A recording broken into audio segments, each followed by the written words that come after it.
छगन भुजबळांचं राजकीय करिअरच संपवतो, भुजबळांवर आरोप करत मनोज जरांगेंनी हा इशारा दिलाय। तर भुजबळच काय ओबीसीच्या कोणत्याही नेत्याविषयी बोललेलं खपवून घेणार नाही, असा पलटवार लक्ष्मण हाके यांनी जरांगेंवर केलेला आहे।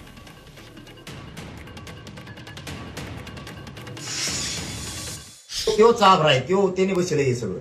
आणखीन त्याला एक दोन नवीन जोड भेटले, ते एवढ्याला 2 जोड भेटलेत। आणखी शाळा करतो, तुला जर राजकीय करिअर मधून नाही उठलं ना तर नाव बदलून ठेव। तू किती पळतो बघतो मी तो आहे।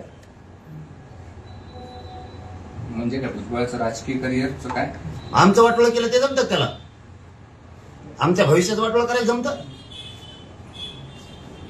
लोक आंदोलनाला बसायला जमतात का? गाड्या पुरितो आमच्यात लावून देतो। गाव खेड्यात आम्ही एक आहेत, लढणाऱ्याला बी कळत नाही आपण कोणासाठी लढतोय। ते राजकारणी ते राजकीय फायद्यासाठी करते। तुमचं एसटीतलं आरक्षण मागा ना, आता बहुत मिळालं असतं। जे म्हटलात की 9 मंत्र्यांना मी पाडणार आहे, ते कोण कोण आहेत? त्यात भुजबळ आहेत का आणि अन्य कोण आहेत? मला 13 तारखेपर्यंत निर्णय बघून दे, मला निर्णय बघून दे 13 तारखेपर्यंत। सरकार यांच्या दबावात येऊन मराठ्यावर अन्याय करतंय का? सरकार पहिल्यासारखंच पुन्हा वागतंय का? आम्हाला गरज त्यांची जे मराठीची नाही, ह्या भूमिकेवर त्यांना येऊ द्या। त्यांना परत दाखवतो मराठीच्या राज्याला गरज आहे का नाही। मी 13 तारखेपर्यंत येऊ द्या, मग सांगतो कोण कोण आहेत। तिथून पुढं 12च ओपन करून देतो, धाड दिशी जाऊ दे तिकडे। आपलं तसलंच असतं बा, पोटात दे काय नाही, धाड दिशी मराठीला सांगून मराठी तरी तयारी लागते।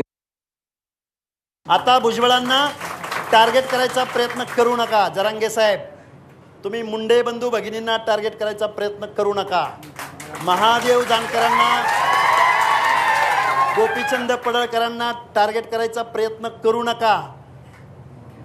एकाला टार्गेट करायचं आणि बाकी आमचे भाऊ भाऊ म्हणायचं असलं कूटनीती बंद करा। राजकीय कारकीर्द उद्ध्वस्त करायला जनता तयार आहे ना। तू कोण राजकीय कारकीर्द उद्ध्वस्त करणारा? या